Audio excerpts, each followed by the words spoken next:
Alright everyone, welcome to the first turn of the, well, I guess newbie campaign of the GSRP gang. Took a bit to get here. We had to re-host once because somebody forgot their password for their god and could not for the life of them remember it. And some other things happened, but we are finally here, we are finally starting. I'll be playing, as you all know, as Marignon, the Spanish Inquisition. All the other players listed are the same as what I've said in the first video, although apparently I forgot to mention Atlantis. And hopefully Atlantis will be as forgettable as it was in that video, because I'm hoping them and Pelagia will just fight each other underwater forever. But we'll see if my hopes play out or not.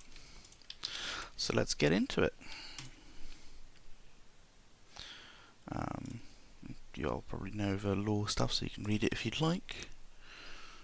But anyway. So, we get started on a map nuke generated map. Looks a bit like parchment paper. Very nice. Very likely where both the water nations are. So I'm a bit away from that, thankfully. Marignon, as all starts in the game, starts with a small army led by, in this case, actually not an infantry general, but specifically a friar, which is a sacred unit with leadership 50, which is not great, but not terrible. Marignon's kind of unique in the sense that it's one of the few nations that I've seen so far that doesn't have an infantry commander. The only commander that it has is actually a cavalry commander, which I'll show in a second. But things happen, and the second thing you have is a bard or a guide in this case, but they're functionally a bard. They're a very good stealthy spy. They can also seduce, which is a bit of a niche kind of thing you can do if they're like female enemy commanders or whatever. Where if they can potentially come over to our side, or if it doesn't work, they can potentially try to assassinate them instead. And they are also a spy, which means that they gain extra intelligence about wherever it is that they are visiting, which is very nice, very useful ability. If you can get them into places that you can make full use of such an ability. So I'm going to just have them set off northwards. See what they see on the way. So yeah, Marignon does not have an infantry commander.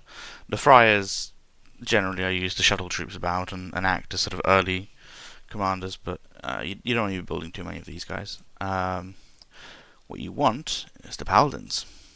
These are your sacred commanders as well, which means that they get all the same buffs and blessings as my cavalry will, which will make them even tougher in combat, which is fantastic. And they can bless the cavalry with them, which means that they can keep up with the cavalry as they run around. But instead of recruiting one of these first, because they are expensive in resources, I'm actually just going to pump out 2 free assassins, because this will allow me to do a bit of assassin expansion. And as much as I want to immediately get started on the knights, I can build 2 at the start, which is not exactly a great number. Instead, what I'm going to get is a couple of men-at-arms, 5 of them, to be precise, to act as bodyguards to the friar that's leading my initial army. And I will also just get a couple of extra crossbows for a bit more firepower. Finally, I will make the friar a prophet, because this will allow them to spread dominion and do other things that I might need them to do early on.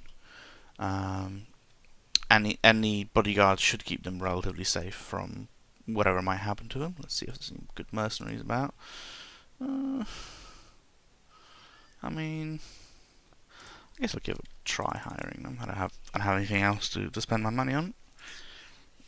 But yeah, anyway, this was the first turn. Not really much is going to happen here. So with that, I think I'll end it. thanks for watching, and hope you have a good time.